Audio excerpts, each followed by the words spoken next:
اور ان کی اجتماعی طور پر تدفین کا لفظ تو شاید درست نہ ہوگا، یعنی ان کو اجتماعی طور پر ختم کر دیا گیا، ان واقعات کی تحقیقات کی۔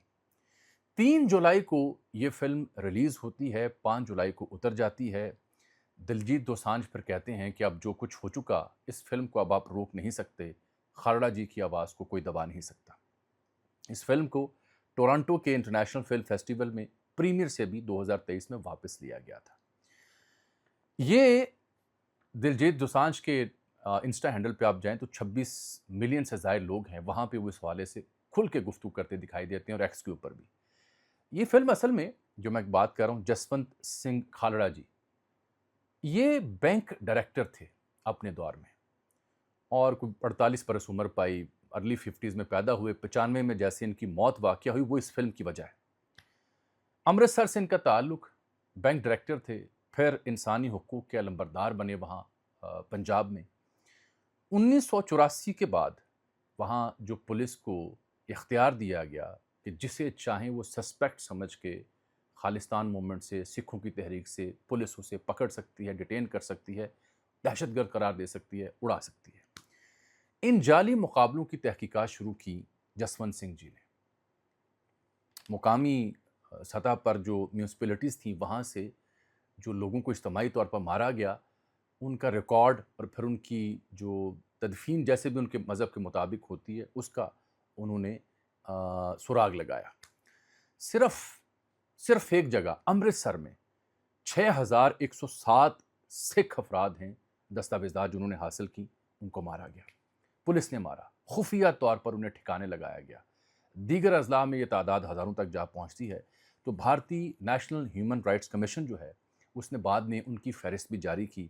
امرتسر، مجیٹھا، تان ترن اور دیگر اضلاع میں جون 84 سے دسمبر 94 تک، ان 10 برسوں میں جو ڈیٹا تھا وہ انہوں نے اکٹھا کیا۔ سپریم کورٹ آف بھارت نے اس ڈیٹا کو درست قرار دیا۔ پرتھوی پال سنگھ بامقابلہ ریاست ہندوستان ایک کیس تھا جہاں پہ سپریم کورٹ آف بھارت نے جسونت سنگھ کھالڑا جی کو انسانی حقوق کا ایکٹیوسٹ قرار دیا اور کہا کہ انہوں نے ابڈکشن، ماورائے عدالت مارنا شہریوں کا، اس معاملے کو ایکسپوز کیا ہے۔ اب میں بتاتا ہوں کہ اصل میں 25,000 سے زائد سکھ جو ہیں ان 10 برسوں میں، نوجوان بچے، ان کو مارا گیا۔ 1995 میں جب آخری تقریر کی جسونت سنگھ جی نے، تو امرتسر میں کبیر پارک کے قریب ان کا گھر تک گاڑی دھو رہے تھے جب انہیں 6 پولیس اہلکار اٹھا کے لے گئے۔ پھر ان کے ساتھ کیا ہوا، میرے ساتھ رہیں۔ لیکن یہ 25,000 جو سکھ مارے گئے، ان کے ساتھ 2,000 ایسے سکھ پولیس افسران یا اہلکار بھی تھے جنہوں نے سکھوں کے خلاف بندوق اٹھانے سے انکار کیا، انہیں بھی مار دیا گیا تھا تعاون نہ کرنے کی بنیاد پر۔ یہ سکھوں پر بنی، ان کے خلاف ہونے والے مظالم پر بنی فلم ہے جو بڑے پردے سے اتروا دی ہے مودی سرکار نے۔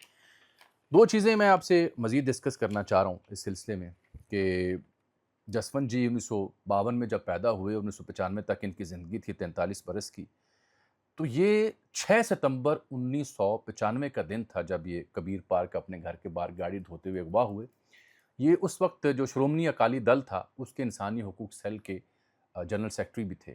شمشان گھاٹ جو ہوتے ہیں، وہاں سے ان سکھوں کے ساتھ جو کچھ ہوا ان کا ڈیٹا اکٹھا کرتے تھے۔ پھر ایک علاقہ ہے ہریکی میں اوور ہیڈ برج ہیں، براجز ہیں، ستلج اور بیاس کا ڈاؤن سٹریم وہاں بنتا ہے۔ ستلج دریا اس لیے معنی خیز کہ چین سے تبت کے قریب سے شروع ہوتا ہے، بھارت آتا ہے، ہماچل پردیش، روپور، لدھیانہ، بیاس، ہریکے اور پھر فیروز پور کے قریب، قصور پاکستان میں، پھر چناب، اچ شریف، پنجند اور پھر کوٹ مٹھن سے انڈس کا حصہ بن جاتا ہے۔ تو بڑی اس کی طوالت بھی ہے، تاریخ بھی ہے، اور پنجاب کے دکھوں کو اس نے بہت دیکھا ہوا ہے۔ تو یہ جسونت جی جو ہیں، ان کو وہاں پہ بھارتی پنجاب میں ہریکی کا جو علاقہ تھا، وہاں پہ اوور ہیڈ برج جو تھا، وہاں پہ ان کی لاش ملی، ابڈکٹ کیا گیا، ٹارچر کیا گیا اور مار دیا گیا تھا۔ یہ جو تان ترن کا ضلع ہے فیروز پور، وہاں پہ یہ اوور ہیڈ برج موجود ہے۔ یہ جو فلم ہے، اس سے پہلے کہ میں اس کی ڈیٹیل میں جاؤں، ایک اب ظاہری بات ہے بی جے پی کے کنٹوٹے بھی سامنے آنے ہیں۔ ایک ونیت جندال ہے، ونیت جندال 19 اس کا ٹویٹر ہینڈل۔ یہ اب مختلف جگہوں پہ Times now, Times of India اور دیگر چینلز پہ جا رہا ہے، کیونکہ بھارت بھر میں پچھلے 24 گھنٹوں میں جو ایک موضوع زیر بحث ہے وہ ستلج مووی کا موضوع ہے کہ کیوں اتارا گیا اور یہ آگ کی طرح کیوں پھیل گئی ہے۔ اس نے ایف آئی آر درج کرنے کا اعلان کیا ہے دلجیت سنگھ دوسانجھ کے خلاف کہ امریکہ بیٹھا ایک اداکار یہاں پہ خالستان کی تحریک کو دوبارہ حرکت میں لے کے آ رہا ہے۔ اس مووی میں دکھایا گیا کہ بھلے وقتوں میں جب ایک سی ایم کو مارا گیا جو کانگریس کا تھا تو اس کو گلوریفائی کیا جا رہا ہے، دہشت گردوں کو گلوریفائی کر رہا ہے، تو اس نے انسانی حقوق کے نام پر بھارتی سرکار کے جو ضابطے قاعدے ہیں اس کی خلاف ورزی کی ہے۔ اس کی پروفائل پہ لکھا ہے جے ہند، کٹر بندہ ہے، سیاسی تجزیہ نگار خود کو کہتا ہے، قانون دان کہتا ہے دہشت گردوں کو، خالستان کے چاہنے والوں کو گلوریفائی کیا جا رہا ہے۔ یہ اب اس کے خلاف اور اس کے ڈائریکٹر کے خلاف اور زی5 کے خلاف پرچہ درج کروانا چاہتا ہے، کیونکہ اس کے بقول جو سابق سی ایم تھے پنجاب کے بینت سنگھ، ان کی جو اسیسینیشن تھی اس کو گلوریفائی کیا گیا۔ دلجیت پر ایف آئی آر کی ہوئے بات کر رہا ہے۔ یہ میں بڑا غور سے، کیونکہ بڑا پسندیدہ موضوعات رہے ہیں کئی وجوہات کی بنیاد پہ، تو میں دیکھ رہا تھا وجہ کیا ہے۔ بی جے پی، کیونکہ پورے پنجاب میں بی جے پی کے نیتا ہوں، کانگریس کے ہوں، عام آدمی پارٹی کے یا جو بھی سیاسی جماعتیں وہاں باقی ہیں، وہ تمام ان کے اسپیکر پارلیمان کے کھل کے کہہ رہے ہیں کہ جناب ہم سرکار سے بات کریں گے، یہ زیادتی کی گئی، آپ سکھوں کی آواز بند نہیں کر سکتے۔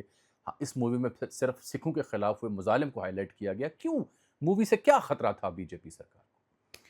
تو وہاں میں نے دیکھا کہ جو سی ایم سابق تھے بینت سنگھ، ان کا پوتا ہے رنویر سنگھ بٹو۔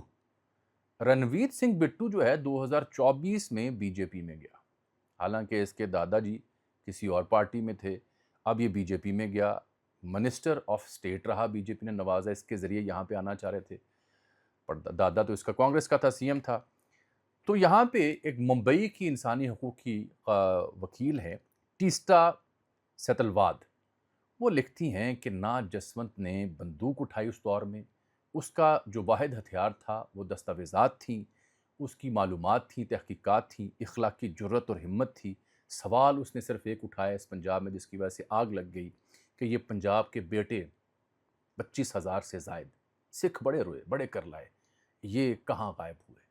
یہ سوال تھا۔ This is what the film recounts and why it is same as threat. کیوں یہ خطرہ محسوس ہو رہا ہے انڈین سرکار کو اس فلم سے جڑا ہوا؟ یہ جو اس کے ڈائریکٹر ہیں انہوں نے نواز الدین صدیقی کے ساتھ ایک فلم کی تھی 2020 میں، رات اکیلی ہے، دلی بیلی اور تلوار، یہ فلمیں انہوں نے کر رکھی ہیں۔ اب دوسری کہانی بھی میں اس کی بیان کر دیتا ہوں کہ اس فلم کے دیگر مسائل کیا ہیں۔ اصل میں